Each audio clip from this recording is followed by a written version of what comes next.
हरि ओम।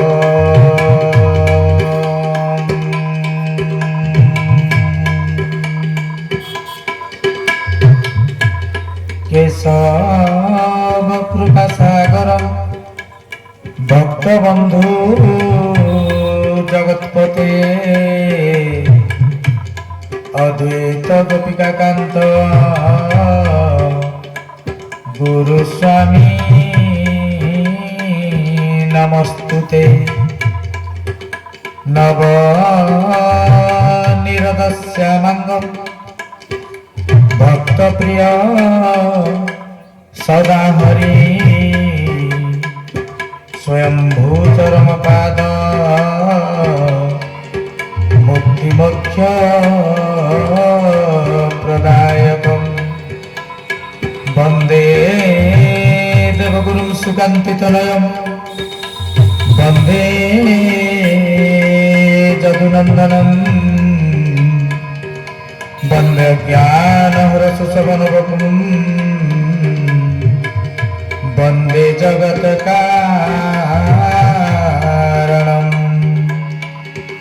वन्दे गैरिकदुकुलं परिहितं वन्दे जगत्पालकं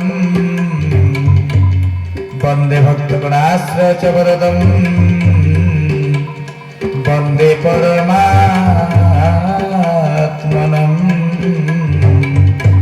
वन्दे परमात्मनं।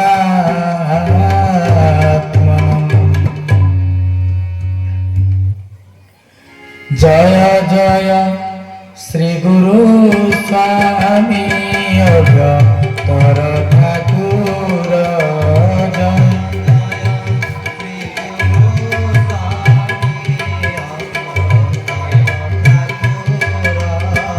जय जय श्री गुरु स्वामी अभ्यंतर ठाकुर जय जय श्री गुरु स्वामी अभ्यंतर ठाकुर तुम्भ श्री चरणे जनाए प्रणाम मोर जय जय श्री गुरु स्वामी अभ्यंतर ठाकुर जय श्री गुरु स्वामी अभ्यंतर ठाकुर गंगा देवी जार शक्ति गंगा देवी जार पयारो शक्ति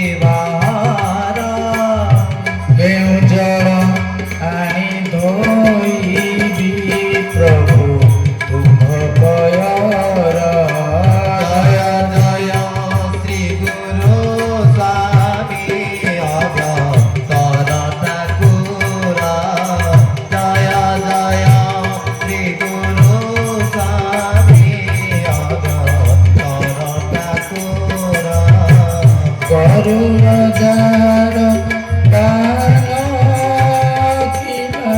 देवी आसन करुण जार देवी आसन लक्ष्मी देवी जार घरणी तांकु देवी धन जय जय श्री गुरु स्वामी अभ्यंतर ठाकुर जय जय श्री गुरु स्वामी अभ्यंतर ठाकुर सरस्वती जार चामुरे बिना यंत्र बजाते सरस्वती जार चामुरे बिना यंत्र बजाते केउ मंत्र पढ़िब प्रभु तोके करिबि स्तुति जय जय श्री गुरु स्वामी अभ्यंतर ठाकुर जय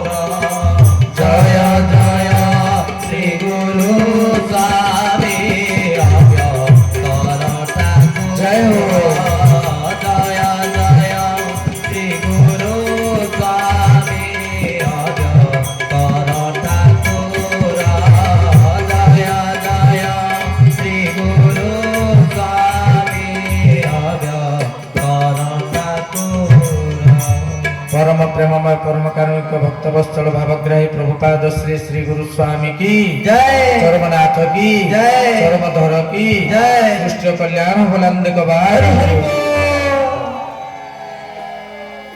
सर्वप्रथमे से अव्यक्त मंडलाधिपति पूर्ण परम ब्रह्म परमेश्वर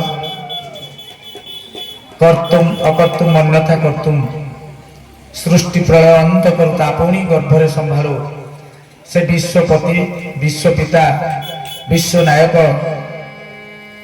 अनंत कोटि ब्रह्मांडर हर्ता कर्ता से नियंता प्रभुपाद श्री श्री श्री गुरुस्वामी अभय छंदा चरण रे ए मूर्ख अधम जड़ पामर मानसिक भाव साष्टांग प्रणिपात निवेदन। तत्परे विश्वभातृत्व दिव्यात्मा परिषद अच्युत गौतम ब्रह्म संघ स्वर्णक्षेत्र महांगा समस्त गुरुभ्राता गुरुभग्नि उपस्थित समस्त सदात्मा दिव्यात्मा चिदात्मा ब्रह्म जिज्ञासु ईश्वरमुखी सत्संग प्रेमी समस्त आत्मा नाम समस्त मोर गुरु ज्ञान रे सप्रेम सश्रद्ध गुरुस्वामी प्रणाम। सबुठारु अत्यंत विचित्रमय हेले आपणकर चरम। तेबे सज्जन मंडली चरम ये कौन साधारण शब्द नुहे, ये कौन मर्त्यर शब्द नुहे, ये हूँ अव्यक्तर शब्द। तेणु से शब्द जेतेबेले धरापृष्ठ को शब्द ब्रह्म आकार विराजमान करिसंती मर्त्य विराजमान करिसंती तार से समस्त कथा को बखाणिबा पई कहिबा पई आलोचना करिबा पई ए तुंडरे कौन शक्ति नाही। प्रभु मोर चरम विषय रे व्याख्याटे सुंदर भाव कले कहले चरम किए आमे तो पूर्व मालिका पृष्ठार जानी आमे जे मालिकार लिखाई महापुरुष अच्युतानंद लिखि देइछन्ति चरम विषय रे पदिए कथा कौन लिखि देइछन्ति कहले चरम सुधा भारता कागज रे हेबो जानी खाओ चुति मोर गुप्त दरम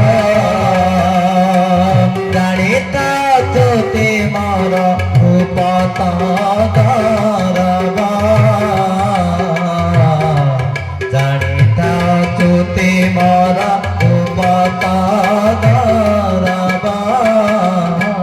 बोलिए सच्चिदानंद श्री श्री श्री गुरु स्वामी की जय। तेरे केड़े सुंदर भाव रे कहले चरम सुधा बारता कागज रे हेबो जानी था अच्युति मोर गुप्त दरब।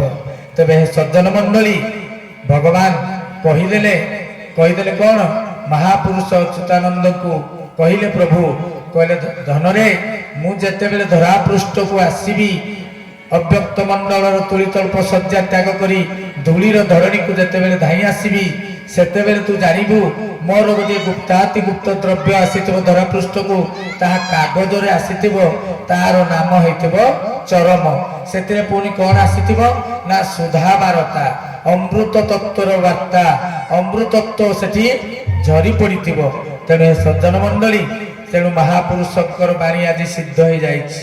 आज प्रभु मोर जेतेबेले तांकर मानवीय लीलार परिप्रकाश करछन्ति मरत भूई रे सेतेबेले तांकर मानस पुत्र चरम को से आनिछन्ति धरापृष्ठ को ए कली जुगर समस्त अज्ञानांध जीव मानकु ज्ञानालोक विकिरण करी तांकर हृदय भितरु पिंडरु अज्ञान रूपक अंधार को से कौन करिवे ना पछी देवे एवं ज्ञान चक्षु उन्मिलन करी से कौन करिवे ना समस्त को चरम ज्ञान प्रदान करिवे। हरि हरि बोल।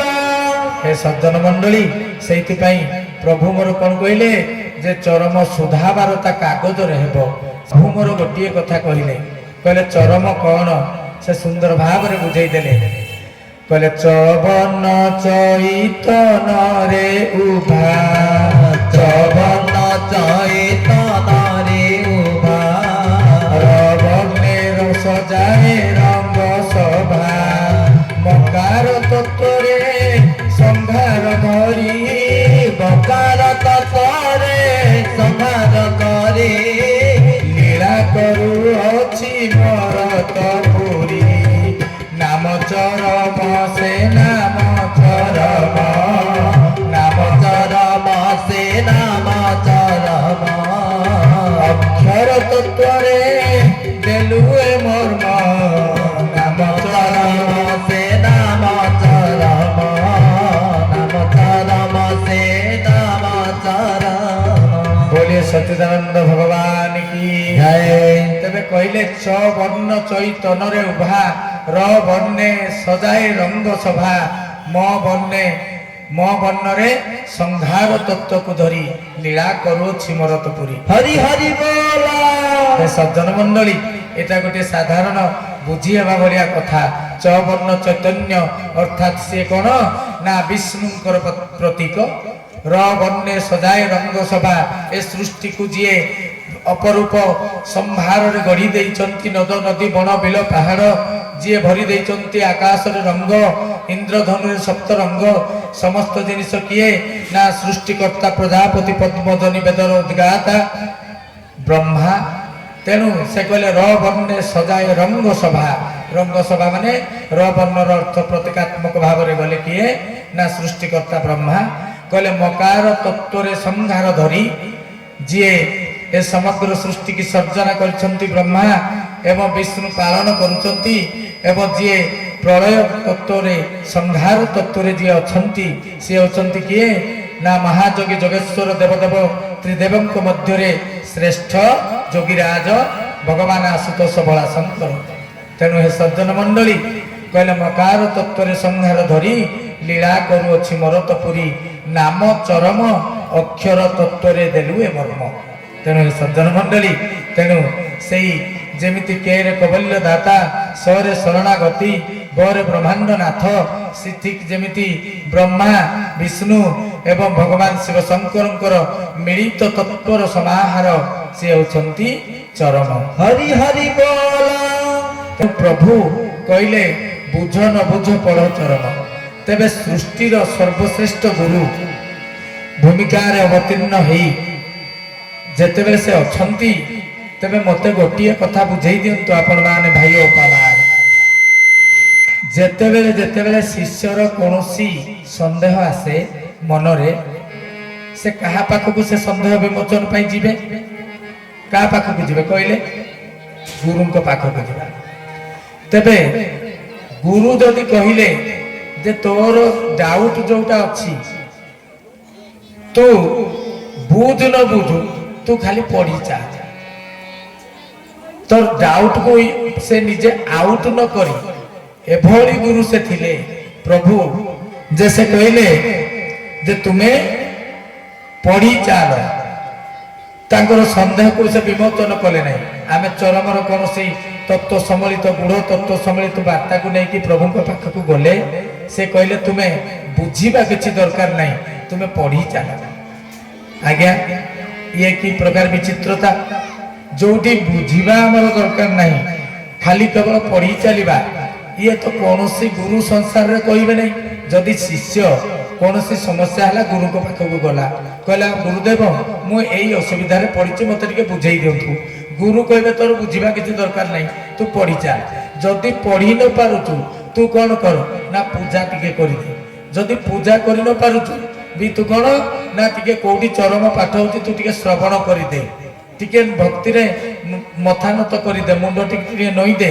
मुंडिया टिके मारी दे तबे सज्जन मंडली ये गुरुंकर की प्रकार व्यवस्था की प्रकार विचारधारा तबे एमिति तो गुरु संसार नथिबे जोटा शिष्य जाईगिरी ताकरू कबे तोर बुझिबा दरकार ने तू पढ़ी दे हे सज्जन मंडली ये होची चरमर विशेषता हरि हरि बोला ताकू बुझिबा पई ए मत्तधाम रे काहे की ए तिनी लोकरे स्वर्ग मर्त पाताल स्थूल सूक्ष्म कारण जगत रे ताकू बुझी देबा पाई पढ़ी किरी ए तिनी लोकरे केही भी समर्थ होई परिबे नाही हरि हरि बोला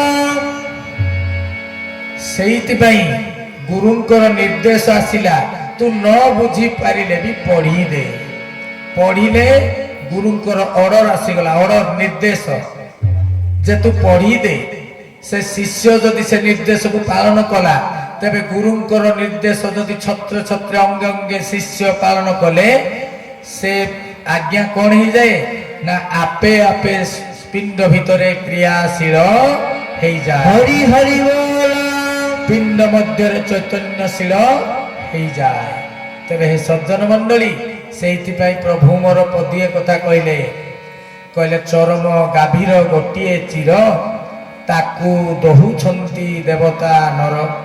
ହରି ବୋଲ ତେବେ ସଜ୍ଜନ ମଣ୍ଡଳୀ ଚରମ ଗାଭୀର ଗୋଟିଏ ଚିର କହିଲେ ବୁଝି ହେଇଗଲା, ଠିକ ଅଛି। ତାକୁ ଦହୁଛନ୍ତି ଦେବତା ନର ମାନେ ଆପଣ କଣ ଗୋଟେ ଚିତ୍ରଟେ କଳ୍ପନା କରୁଛନ୍ତି କହିଲେ ମା ମାନେ ଭାଇ ମାନେ? ଚରମ ଗାଭୀର ଗୋଟିଏ ଚିର ତାକୁ ଦଉଛନ୍ତି ଦେବତା ନର। ଗୋଟେ ଚିତ୍ରଟେ କଣ କଳ୍ପନା କରୁଛନ୍ତି, କେମିତି କି ଦଉଛନ୍ତି ଦେବତା ଆଉ ନର? ଗୋଟେ ମନେ ମନେ କିଛି ତ ଗୋଟେ ଚିତ୍ରଟେ ଆସୁଥିବ, ଠାକୁର ଯେହେତୁ କହିଦେଇଛନ୍ତି। ହେ ସଜ୍ଜନ ମଣ୍ଡଳୀ ଇଏ ହଉଛି ସବୁଠାରୁ ବିଚିତ୍ର କଥା। ଆଜି ଜାଣି ରଖନ୍ତୁ ଯେ ଏ ସୃଷ୍ଟିରେ ଏକ କୋଷୀ ପ୍ରାଣୀ ଠାରୁ ଆରମ୍ଭ କରି ଆଜି କଣ ନା ଆମେ ମାନେ ମନୁଷ୍ୟ ଯେତେ ସମସ୍ତେ ପଞ୍ଚଭୂତରେ ତିଆରି। ପଞ୍ଚଭୂତ କହିଲେ ଆପଣ ମାନେ ସମସ୍ତେ ଜାଣିଛନ୍ତି ଯେ ମାଟି ପାଣି ଆକାଶ ବାୟୁ ଅଗ୍ନି ଏସବୁ ତତ୍ତ୍ୱରେ ପଞ୍ଚଭୂତରେ ତିଆରି। ଗୋଟିଏ ଗୋଟିଏ ଭୂତ ସିଏ ବା ତତ୍ତ୍ୱ ବୋଲି ଆପଣ କହିପାରନ୍ତି। ତେବେ ପଞ୍ଚଭୂତରେ ତିଆରି ଆମେ ମଣିଷ ବା ଜୀବଜନ୍ତୁ ହେଇଛନ୍ତି। ତେବେ ହେ ସଜ୍ଜନ ମଣ୍ଡଳୀ ଆପଣ ମାନେ କହିପାରିବେ କି ପ୍ରେତ ବୋଲି ଗୋଟିଏ ଶବ୍ଦ ଅଛି, ସେଇ ପ୍ରେତ କେତୋଟି ତତ୍ତ୍ୱରେ ରହିଛନ୍ତି? ସେ ପଞ୍ଚଭୂତ ମଧ୍ୟରୁ ଯେତେବେଳେ ଏ ଜୀବ ଶବ ପାଲଟି ଯାଏ ସେତେବେଳେ ଦୁଇଟି ତତ୍ତ୍ୱ ସେଇଠୁ ମାଇନସ ହେଇଯାଏ। ଗୋଟେ କଣ ନା ପୃଥିବୀ ତତ୍ତ୍ୱ ମାଇନସ ହେଇଯାଏ, ଆଉ କଣ ନା ଜଳ ତତ୍ତ୍ୱ ମାଇନସ ହେଇଯାଏ। ତେବେ ସଜ୍ଜନ ମଣ୍ଡଳୀ ସେତେବେଳେ କଣ ହେଲା ନା ସେ ତିନୋଟି ତତ୍ତ୍ୱରେ ରହିଲା ପ୍ରେତ। ତେଣୁକିରି ସିଏ ଅଶରୀରୀ ହେଇଗଲା, ଦୃଶ୍ୟମାନ ହେଲା ନାହିଁ। କେତେବେଳେ ଚାହିଁଲେ କାହାକୁ କେତେବେଳେ ସେ ଦେଖା ଦେଇଛି, ତେଣୁ ସେ ଅଦୃଶ୍ୟରେ ସେ ରହିପାରିଲା। ପ୍ରେତ ତତ୍ତ୍ୱ ତିନୋଟି ତତ୍ତ୍ୱରେ ରହିଲା।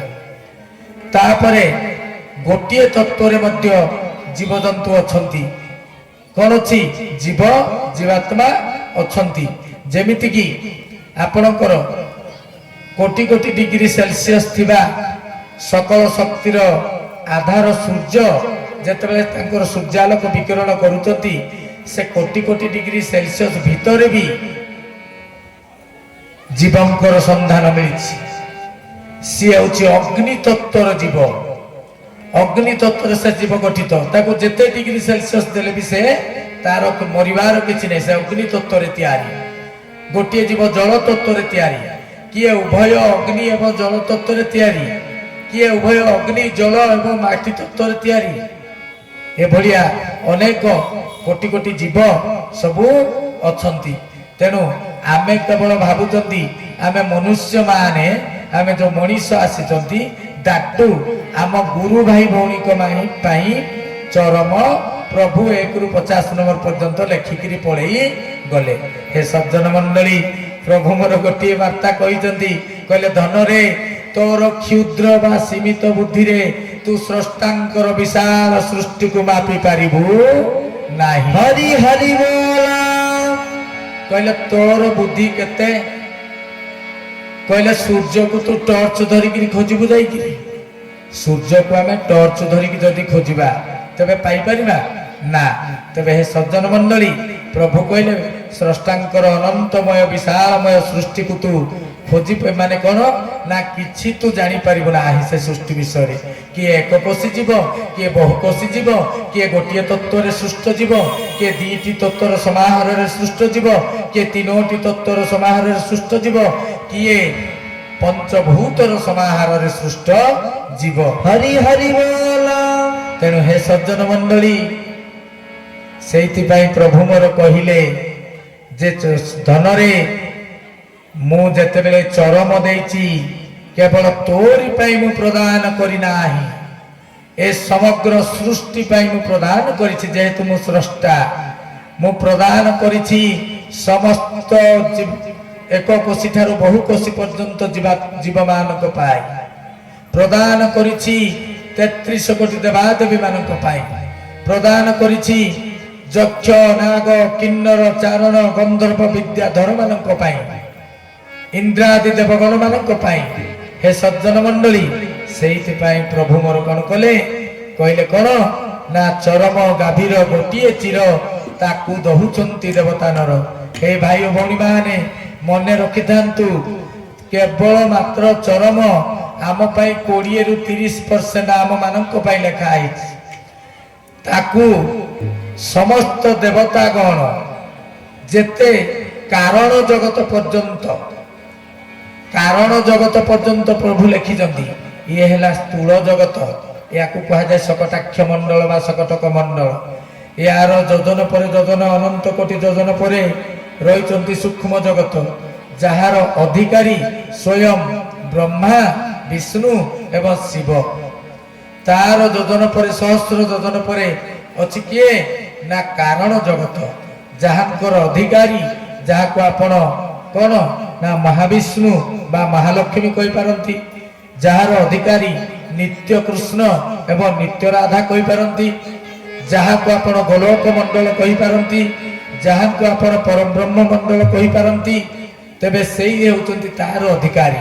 ତେବେ ହେ ସଜ୍ଜନ ମଣ୍ଡଳୀ, ଚରମ ଲେଖା କେବଳ ଆମ ମାନଙ୍କ ପାଇଁ ଆସିନାହିଁ, କେତେ ଅନନ୍ତ କୋଟି ଜୀବ ମାନଙ୍କ ପାଇଁ, ଦେବତା ମାନଙ୍କ ପାଇଁ ଏବଂ କାରଣ ଜଗତ ପର୍ଯ୍ୟନ୍ତ, ଯାହାକି କି ମହାବିଷ୍ଣୁ ଏବଂ ମହାଲକ୍ଷ୍ମୀ ସେଇ ମଣ୍ଡଳ ପର୍ଯ୍ୟନ୍ତ ଚରମ ଆସିଛନ୍ତି।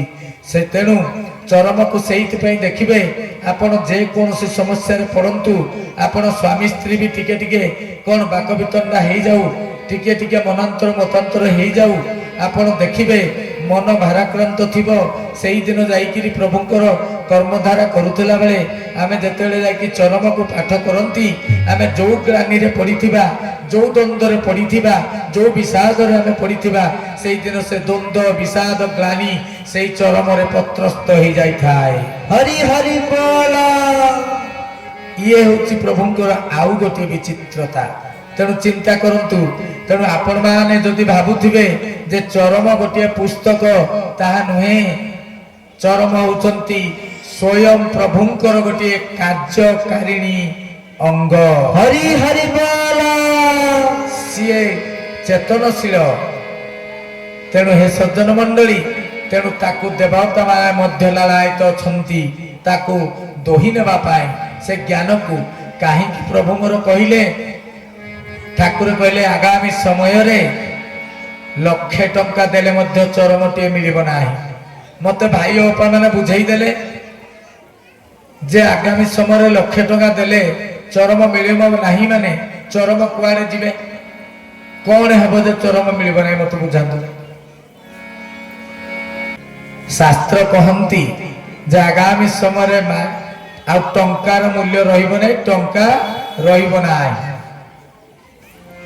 ସିଏ କଣ ହେଇଯିବ ନା ସରକାରୀ ସ୍ତରରେ ସିଏ ସରକାର ସିଜ୍ କରିନେବେ, କଣ ବାସୁକି ପୋତି ଦେଇଯିବ, ସବୁ ଟଙ୍କା କିଛି କାମ ଦେବ ନାହିଁ। ତେବେ ସେତେବେଳେ ଆପଣ ମାନେ ଗୋଟିଏ କାମ କରିଥାନ୍ତି, ଗୋଟିଏ ସେଟ୍ ଚରମ ନୁହେଁ, 5 ସେଟ୍ ରଖିକିରି ଆପଣ ମାନେ ଘରେ ନେଇକି ରଖିଥାନ୍ତୁ। ତ କଣ ହବ, ମତେ ଜଣେ ଥରେ କହିଲେ ଭାଇ ତମେ ଏତେ ଗୁଡେ ଚରମ ସବୁ ସେଟ୍ କରିକି ରଖିକିରି ଖାଲି ବାନ୍ଧିକିରି ଲାଲ କପଡା ରଖିଦେଇଛ। ମୁଁ କହିଲି ହଁ ଭାଇ ରଖିଛି। କହିଲେ କଣ ପାଇଁ ରଖିଛ? ପ୍ରଭୁ କହିଛନ୍ତି 1,00,000 ଟଙ୍କା ଦେଲେ ମଧ୍ୟ ଚରମ ଖଣ୍ଡିଏ ମିଳିବ ନାହିଁ। କାହିଁକି? ଏ କଥା ମନେ ରଖିଥାନ୍ତୁ। ଚରମ ଯେତେବେଳେ ଆସିଥିଲେ, ମର୍ତ୍ତ୍ୟାବତରଣ କରିଥିଲେ, ସିଏ ପୁସ୍ତକ ଆକାରରେ ଆସିନଥିଲେ। 1993 ମସିହାରେ ଯେତେବେଳେ ପ୍ରଭୁ ଜଗତପୁରରେ ଚରମକୁ ମର୍ତ୍ତ୍ୟାବତରଣ କରେଇଥିଲେ, ସେତେବେଳେ ସେ ଆଲୋକ ରଶ୍ମି ହେଇକିରି ପ୍ରଭୁଙ୍କର ଆଜ୍ଞାରେ ସେ ଶବ୍ଦ ଆସିକିରି ଶବ୍ଦ ବ୍ରହ୍ମରେ ପରିଣତ ହେଇକିରି କଣ ନା ଅକ୍ଷର ବ୍ରହ୍ମରେ ପରିଣତ ହେଇଥିଲେ। ତେଣୁ ସେ କୌଣସି ନିର୍ଜୀବ ଜଡ଼ ବସ୍ତୁ ନୁହେଁ। ଚରମ ଆସିଥିଲେ, ଅବତରଣ କରିଥିଲେ। ଯିଏ ଅବତରଣ କରନ୍ତି ବା ଯିଏ ଆବିର୍ଭାବ ହୁଅନ୍ତି, ଦିନେ ନା ଦିନେ ସିଏ କଣ ହେଇପାରନ୍ତି ତିରୋଧାନ ମଧ୍ୟ ହେଇଯିବେ। ହରି ହରି ବୋଲ ଯିଏ ଆସିଛନ୍ତି ସିଏ ପୁଣି ଯାଇ ବି ପାରନ୍ତି। ସେଇଥିପାଇଁ ମାଲିକ ମୋର କହିଲେ ଧନରେ ତୁ ବୁଝିପାରୁନୁ ତୋ ଚରମ ବୁଝିବା ଦରକାର ନାହିଁ, ତାକୁ ଛୁଇଁଦେ, ଖାଲି ତାକୁ ଶୁଣିଦେ, ଟିକେ ତାକୁ ଟିକେ ପଢିଦେ, ଟିକେ କିଛି ଦରକାର ତୋର ବୁଝିବା ଦରକାର ନାହିଁ। ଚରମ ଆସିଛନ୍ତି, ସିଏ କଣ ହେବ ଯେମିତି ଆସିଛନ୍ତି ସେମିତି ସେ ପଳେଇ ବି ଯିବେ। ତେଣୁ ତୁ ଲକ୍ଷେ ଟଙ୍କା ଛାଡି କୋଟିଏ ଟଙ୍କା ଦେଲେ ବି ଚରମ ଆଉ ପାଇବୁ ନାହିଁ। ହରି ହରି ବୋଲ ସେଇଥିପାଇଁ ସେ କହିଲେ ଯେ ତୁ ବୁଝି ନ ପାରିଲେ ବି ପଢି ଦେଇଥା। ଆଉ ଯଦି ପଢି ଦେଇଥିବେ ସେତେବେଳେ ପୁସ୍ତକ ବି ରହି ନପାରେ। ଆପଣ ଯୋଉ ଭାବୁଛନ୍ତି ମୁଁ ନେଇକିରି 10 ସେଟ୍ ଚରମ ରଖିବି କୋଟିପତି ହେବି, ଭୁଲି ଯାଆନ୍ତୁ। ଯିଏ ଆସିଛି ସେ ପଳେଇ ବି ଯିବ। ରଖିଥାନ୍ତୁ କେତେ ପେଡି ତାଲା ସିନ୍ଧୁକ ଭିତରେ ରଖିବି ଯେ ଆପଣ ବାହାରେ। ତେଣୁ ଚରମ ମର୍ତ୍ତ୍ୟାବତରଣ କରିଛନ୍ତି, ମାନେ ମର୍ତ୍ତ୍ୟକୁ ଅବତରଣ କରିଛନ୍ତି। ସେ ଯେମିତି ଅବତରଣ କରିଛନ୍ତି ପୁଣି ଶୂନ୍ୟ ମାର୍ଗକୁ ଚାଲିଯିବେ। ସେତେବେଳେ ଆପଣଙ୍କର ବହି ରୂପ କିଛି ନଥିବ। କିନ୍ତୁ ଯଦି ଆପଣ ପଢି ଦେଇଥିବେ, ନ ବୁଝନ୍ତୁ, ଖାଲି ପଢି ଦେଇଥାନ୍ତୁ, ସେ ଭିତରେ ଯୋଉ ଅସ୍ଥିଗତ ମଜାଗତ ହେଇକି ରହିଥିବ, ଚୈତନ୍ୟ ହେଇକି ରହିଯିବ ଚରମ, ତାକୁ କିଏ ନେବ, କେମିତି ନେବ?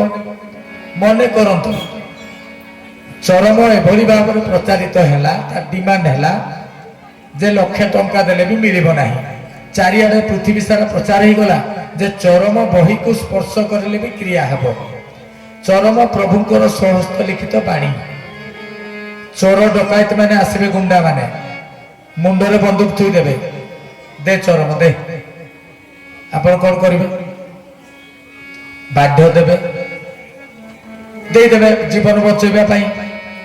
କିନ୍ତୁ ଚରମକୁ ଯଦି ପଢିକିରି ସିଏ ଭିତରେ ଚୈତନ୍ୟ ହେଇଯାଇଛନ୍ତି, ସିଏ ଯଦି ଅସ୍ଥିଗତ ମଜାଗତ ହେଇଯାଇଛନ୍ତି, ଗୁରୁ ଆଜ୍ଞାରେ ଯଦି କ୍ରିୟାଶୀଳ ହେଇଯାଇଛନ୍ତି, ତାକୁ କୋଉ ଡବଲ ବନ୍ଧୁକୁ ଛାଡିକି ରିଭଲଭର ଛାଡିକି ଷ୍ଟେନ୍ ଗନ୍ ଦେଖେଇଲେ ବି କୋଉ ଚୋର ନା ଡକାୟତ କିଏ ନେବ ତାକୁ? ହରି ହରି ବୋଲ କେହି ନେଇପାରିବେ ନାହିଁ।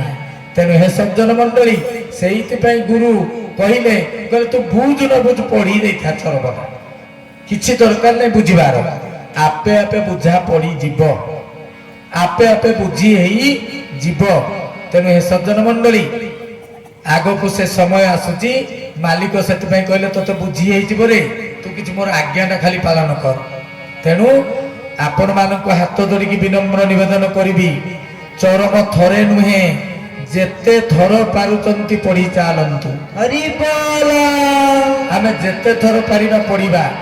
ଆମେ ତ ଥରେ ପଢା କମ୍ପିଟିସନ କଲୁ ଯେ ଆମେ ସଂକଳ୍ପ ନେଲୁ, କିଛି ଜଣ ଭାଇ ମିଶିକିରି ଆମେ କହିଲୁ ଚରମ ଆମେ ଖାଲି କଲ୍ୟାଣ ଦେଲି ତୋତେ ପଢିବା ନାହିଁ, ସବୁ ବିଷୟକୁ ଆମେ ପଢିବା। ସବୁ ବିଷୟ ପଢିବା ସହିତ ଆମେ ପୁରା ଯାହା ଲେଖା ଅଛି ଚରମରେ ଗୋଟିଏ ବି ଅକ୍ଷର ଛାଡିବା ନାହିଁ। ସେ ଫୋନ ନମ୍ବର ଯୋଉ ପିନ୍ ନମ୍ବର ବି ଦିଆହେଇଛି, ରସଦ ଆର୍ ଏଜେନ୍ସି, ପ୍ରକାଶକ, ବିଶ୍ୱ ଭାତୃତ୍ୱ ଦିବାତା ପରିଷଦ, ସବୁ ଗୋଟି ଗୋଟିକିରି ଅକ୍ଷର ପଢିଲୁ। ଆରେ ଏତେ ବଡ ପ୍ରଭୁଙ୍କର ସ୍ୱହସ୍ତ ଲିଖିତ ଧର୍ମଶାସ୍ତ୍ର, ଯିଏ କି ଅନନ୍ତ ଯୁଗ ପର୍ଯ୍ୟନ୍ତ ଅଜ୍ଞାନାନ୍ଧ ଜୀବମାନଙ୍କୁ ଦିଗ୍ଦର୍ଶନ ପ୍ରଦାନ କରିବ। ତେବେ ସଜ୍ଜନ ମଣ୍ଡଳୀ, ଆପଣ ଚିନ୍ତା କରନ୍ତୁ, ସେଥିପାଇଁ ଚରମର ପ୍ରତିଟି ଅକ୍ଷରକୁ ଆମେ ପଢିବା। ପଢି ତ ଦେଇଥିବା ହୁଣ୍ଡା ଭାବରେ ଯାହା ବି ହେଇଯାଉ। ତେଣୁ ଇଏ ହେଲା ଚରମର କଥା। ତେବେ ପ୍ରଭୁ ମୋର ଆସିଲେ ଚରମରେ କଣ କଲେ? ଚରମରେ ଗୋଟିଏ କଥା ଲେଖିଲେ। କଣ ଲେଖି ଦେଇଦେଲେ? ଯେ ବୁଝ ନ ବୁଝ ପଡ ଚରମ, ବୁଝି ନ ପାର ପଛେ ପଢି ଦେ।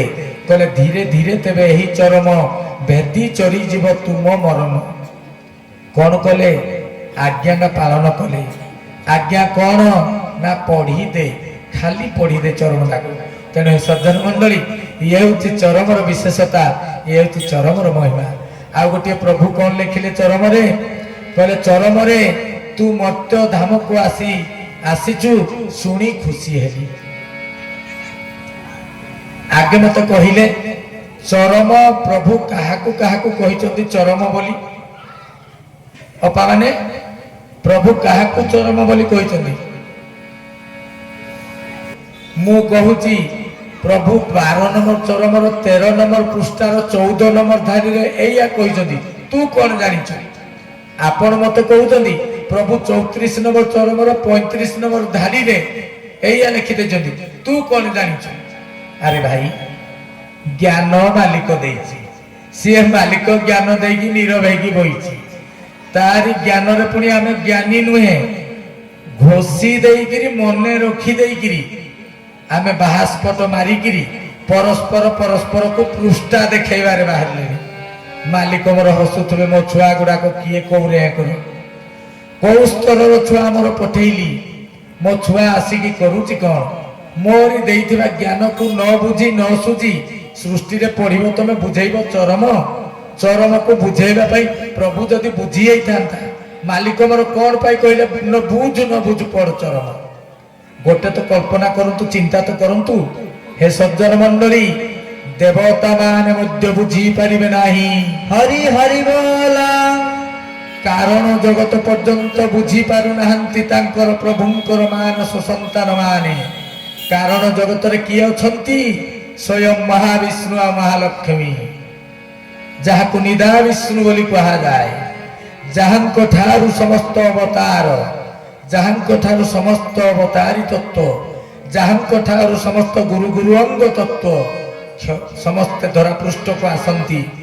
ଯେଉଁଠାରେ ମାଳ ମାଳ ବ୍ରହ୍ମାଣ୍ଡ ସୃଷ୍ଟି ହେଇଥାଏ, ପୁଣି ବିଲୟ ବି ହେଇଥାଏ, ସେଇ ଜଗତ ପର୍ଯ୍ୟନ୍ତ ଚରମକୁ ବୁଝି ପାରୁନାହାନ୍ତି।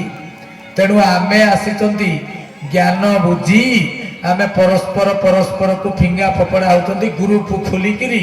ନା କଣ ନା ଏତିକି ପୃଷ୍ଠାରେ ପ୍ରଭୁ ଏଇଆ କହିଛନ୍ତି। ଆରେ କହିଛନ୍ତି ତ ପ୍ରଭୁ, ତୋର କଣ ବାହାଦୁରୀ ଏଠି ବତା ମତେ? ଠାକୁରେ ତ କହିଛନ୍ତି କଣ ପାଇଁ? ପାଳନ କରିବା ପାଇଁ। କିଏ ପାଳନ କରିବ? ମୁଁ ପାଳନ କରିବି। ମତେ ନିଜକୁ ନିଜେ ପାଳନ ପାଇଁ ପ୍ରଭୁ ଆଜ୍ଞା ପାଳନ ପାଇଁ କହିଛନ୍ତି। ଏଇଆ ନୁହେଁ ଯେ ମାଲିକ ଅର୍ଡର କରିଦେଇଛନ୍ତି ଯେ ତତେ ମୁଁ କହିଦେଲି ତୁ ଆଉ 50 ଜଣକୁ କହିକିରି ସାବାଡ ବନେଇଦେ। ହଁ କି ନାଇଁ ଭାଇ? ଆମେ ଆଉ 50 ଜଣକୁ କହିକିରି ବାହାସ୍ପଟ ବାହାଦୁରୀ ମାରୁଛନ୍ତି। ଠାକୁର ମୋର ହସୁଥିବେ ଦେଖିକିରି, ମନ କଷ୍ଟ କରୁଥିବେ। ତେବେ ସଜ୍ଜନ ମଣ୍ଡଳୀ, ଗୋଟିଏ କଥା ଆଲୋଚନା କରିବା। ଠାକୁର ମୋର ସୁନ୍ଦର ଭାବରେ କହିଲେ ଚରମରେ ତୁ ମର୍ତ୍ତ୍ୟ ଧାମକୁ ଆସିଛୁ ଶୁଣି ଖୁସି ହେଲି। ଆଚ୍ଛା ମତେ କହିଲେ, ସେ କାହାକୁ କହିଲେ ଏଇ କଥା? କାହାକୁ କହିଥିବେ ଭାଇ? କୁହନ୍ତୁ। କେହି ତ ଜଣେ କୋଉ ମାଇନସ ମାର୍କିଂ ହେଇଯାଉଛି, ପରୀକ୍ଷାରେ ଫେଲ ହେଇଯାଉଛୁ ଆମେ, କୁହନ୍ତୁ କାହାକୁ କହିଲେ ଚରମରେ ତୁ ମର୍ତ୍ତ୍ୟ ଧାମକୁ ଆସିଛୁ ଶୁଣି ଖୁସି ହେଲି? ସେ କଥା ପୁଣି ଅଲଗା, କେମିତି ଶୁଣିଲେ, କିଏ ଶୁଣେଇଲା, କାହାକୁ ଶୁଣେଇଲା, ସିଏ ଅଲଗା ପାଠ। ତେବେ ପ୍ରଭୁ ସିଧାସଳଖ କହିଲେ ଚରମ ତୁ ମର୍ତ୍ତ୍ୟ ଧାମକୁ ଆସିଛୁ ମୁଁ ଶୁଣିକି ବହୁତ ଖୁସି ହେଲି। ଆଚ୍ଛା ମର୍ତ୍ତ୍ୟ ଧାମଟା କଣ, ଏଠି କଣଟା ଅଛି ଯେ ଦେଖିକିରି ପ୍ରଭୁ ଖୁସି ହେଲେ? ଆଚ୍ଛା ସ୍ୱର୍ଗରେ ବେଶୀ ଆନନ୍ଦ ନା ମର୍ତ୍ତ୍ୟରେ ବେଶୀ ଆନନ୍ଦ ଭାଇ କହିଲେ? କୋଉଠି ବେଶୀ ଆନନ୍ଦ? ଦେବତା ମାନେ ବେଶୀ ଐଶ ଆରାମରେ ଅଛନ୍ତି ନା ଆମେ ବେଶୀ ଐଶ ଆରାମରେ ଅଛନ୍ତି? କିଏ? ସେଠି ଯାଆନ୍ତୁ ଦେଖିବେ କଣ ନାହିଁ, ହ୍ୱାଟ ନଟ। ଆଉ ଆମଠେ ରୋଗ ଶୋକ ଦୁଃଖ ଯନ୍ତ୍ରଣା ଗଦାକୁ ଗଦା ପଡ଼ିଛି। କର୍ମଭୂମି ଇଏ, କର୍ମ କରିବା ମାତ୍ରେ କର୍ମ ଫଳ ବନ୍ଧନରେ ପଡ଼ିକିରି ଯାଉ, ମାଡ଼ ଖାଇକିରି ଖଣ୍ଡିଆ ଖାବରା ହେଇକି ଯାଉଥିବା, ପୁଣି ଆସୁଥିବା, ପୁନରପି ଜନନମ ପୁନରପି ମନନମ ପୁନରପି ଜନନୀ ଜଠରେ ଶୟନମ। ଯା ବାପା କର୍ମଫଳ ଭୋଗ କରିବୁ, ଭୋଗି ସାରିଲା ପରେ ପୁଣି ମର୍ତ୍ତ୍ୟକୁ ଯିବୁ। ମର୍ତ୍ତ୍ୟ ହେଲା କର୍ମଭୂମି, କର୍ମଭୂମିରେ କର୍ମ କରିବୁ, କର୍ମ କରିକି କର୍ମଫଳ ଭୋଗିବୁ, ଯାଉଥିବୁ ଆଉଥିବୁ, ମାଡ଼ ଖାଉଥିବୁ, ଖଣ୍ଡିଆ ଖାବରା ହଉଥିବୁ, ନିସ୍ତାର ନାହିଁ। ହରି ହରି ବୋଲ। ଇଏ ହେଲା ମର୍ତ୍ତ୍ୟ ଭୂମି ବା ମରତ ଭୂଇଁ। ତେବେ ଏଠିକି ଆମେ ଯେତେବେଳେ ଆସିଲେ ପ୍ରଭୁ ଖୁସି ହେଇଗଲେ, ଆଉ ସ୍ୱର୍ଗରେ ଥିଲେ ପ୍ରଭୁ ଦୁଃଖିତ ହେଉଥିଲେ। ଦେବତା ମାନେ ଚାହିଁଲେ ମନ ଦାନ, ଚାହିଁଲେ ସୂକ୍ଷ୍ମ ଶରୀର ଧାରଣ, ଚାହିଁଲେ ସବୁ ସ୍ୱର୍ଗର ପାରିଜାତ, କେତେ କଣ ସେଇଠି ଅଛି, ଅସରନ୍ତି ସୁଖ ଅଛି, ମାନେ ଅସରନ୍ତି ଆନନ୍ଦ ଅଛି, ଦିବ୍ୟ ଆନନ୍ଦ ଅଛି। ହଁ କି ନାହିଁ?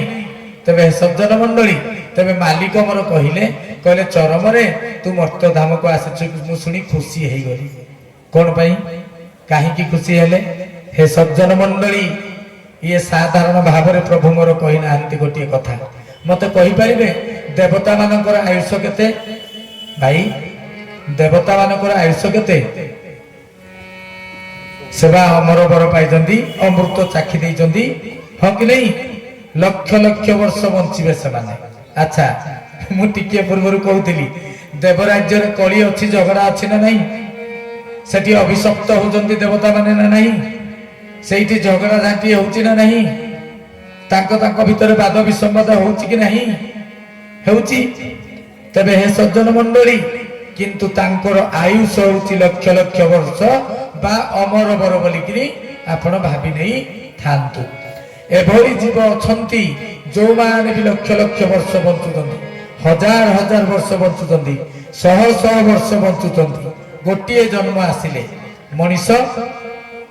मनीषर आयुष केते भाई कली जुगर विधान अनुसार 60 वर्ष किए 60 वर्ष बंचुची तो भल किए किए जदि 60 को सेंचुरी भी मार दउचंदी किए 80 वर्ष बंचुची किए 65 भी बंचुची तबे हे सज्जन मंडली मते तुमे सत्य कथा कहिलो भाई और भौणी माने एबे ठाकुरे स्थूल रे आविर्भाव हो जाते एठी स्थूल रे आ कहते धन माने तमे आ टिके पाखै आस खाली एतिकी ऑर्डर पाइले को गुरु भाई भौणी चाली की तो धर्म रक्षा करिके आसंत नै मु देखि पारुची कि एका मुंड ऊपर माड़ी गिरी काहाकू तळे गडै गिरी धाई गिरी आसंत प्रभु को पाद तळको प्रभु डाकी देले तापर ठाकुर पचारते मु तमे रेडी रुह मु एइना तत्क्षणात दीटा बर देवी जी जहा मागिब तुमे चूज कर किए एठी मनीष हेकि रहिबो किए देवता हेकि ऊपर को जीव एई क्षणी एई मुहूर्त रे मु ताकू देवता करिगिरी पठेई देबी आपण माने कोउटा बेसी पसंद करिवे कोहंत मत तो भाई जदि प्रभु एति कही दियंते मु सांगे सांगे प्रभु को पाद तले पड़ी कि प्रभु को देवता बर मागी कि पड़ी जाती ऊपर को आपण माने को बर मागते प्रभु मन करतु स्थूल रे प्रकटित हेले पचारिले कुह छुआ माने तुमे कोन हेबा को चाह देवता हेबा को चाह कि मनीष हे सज्जन मंडली मत कहिले आपण माने कहिबे नि मु जानि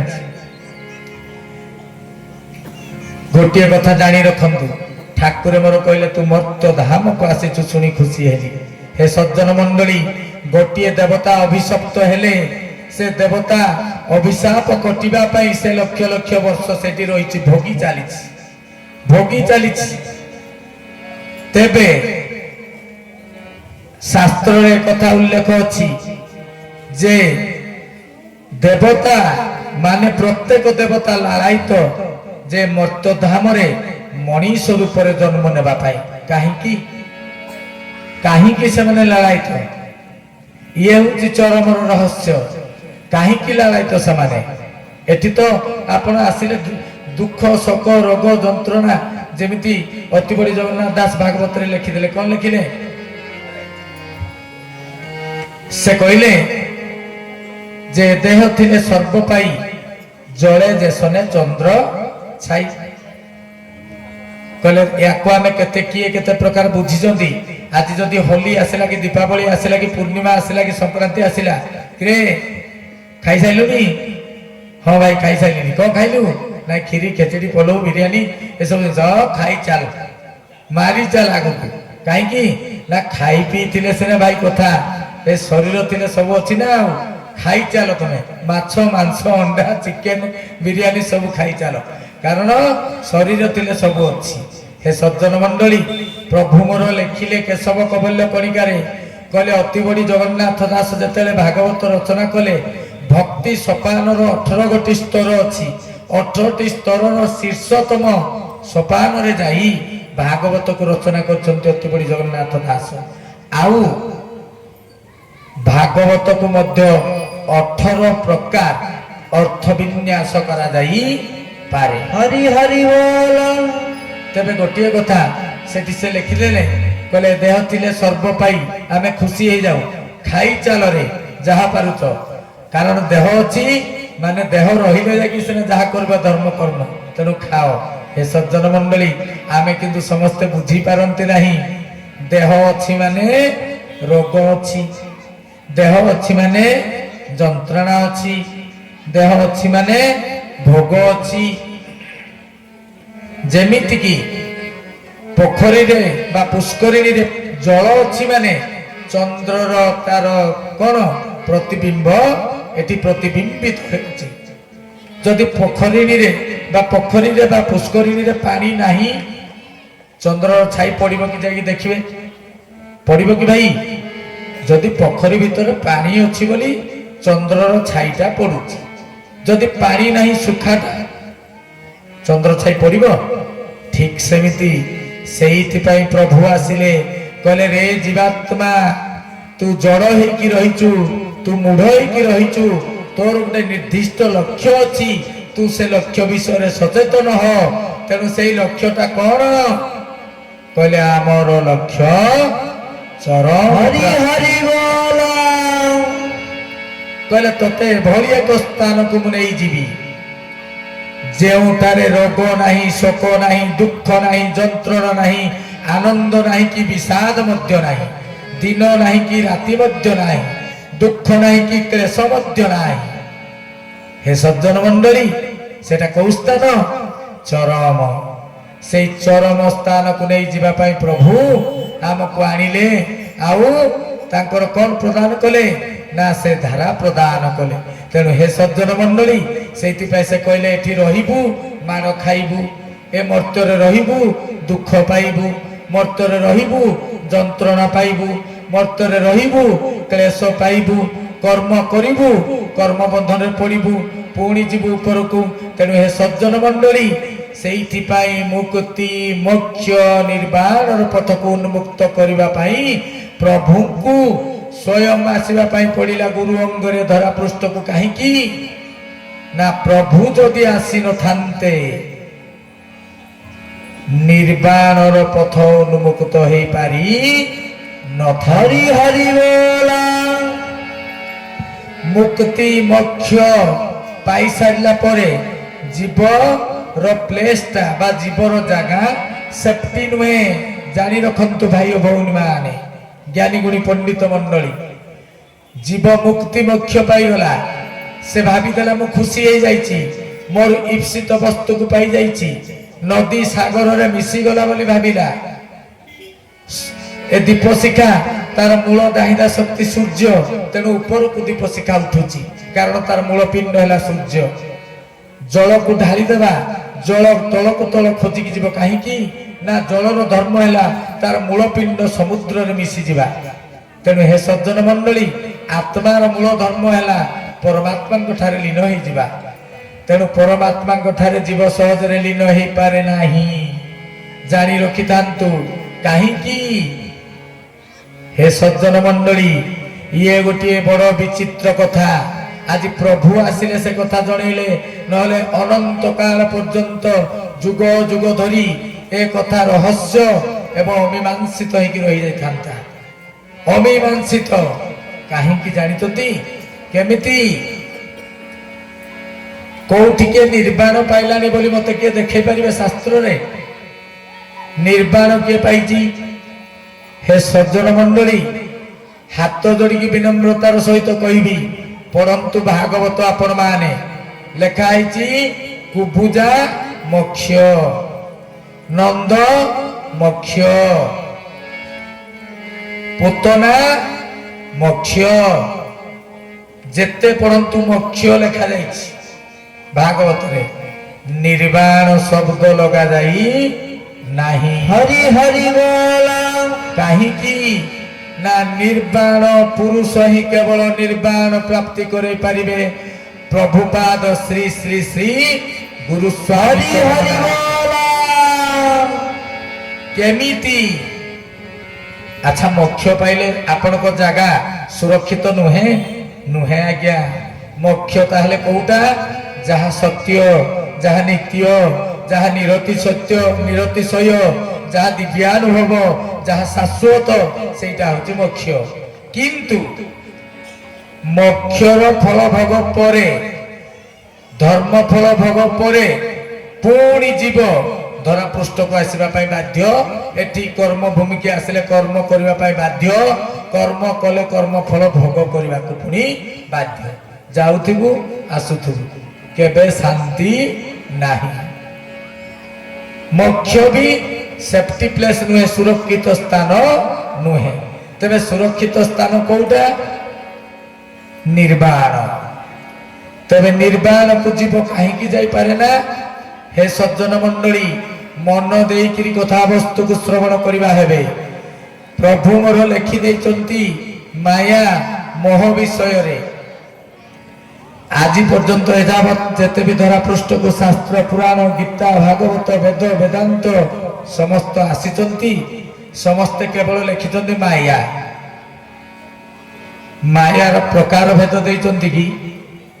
ମାୟାର ସ୍ଥିତି, ମାୟାର ଗତି, ମାୟାର ଅବସ୍ଥିତି, ମାୟାର କ୍ରିୟା, କେଉଁ ଲୋକରୁ କେଉଁ ପର୍ଯ୍ୟନ୍ତ, କେଉଁ ଲୋକ ପର୍ଯ୍ୟନ୍ତ ତାର ବିସ୍ତୃତି, କେଉଁ ମଣ୍ଡଳରେ ତାର କଣ କାର୍ଯ୍ୟ, ଏସବୁ ଜିନିଷ କୋଉଠି ଅଛି କି ମତେ ଦେଖେଇ ପାରିବେ କିଏ?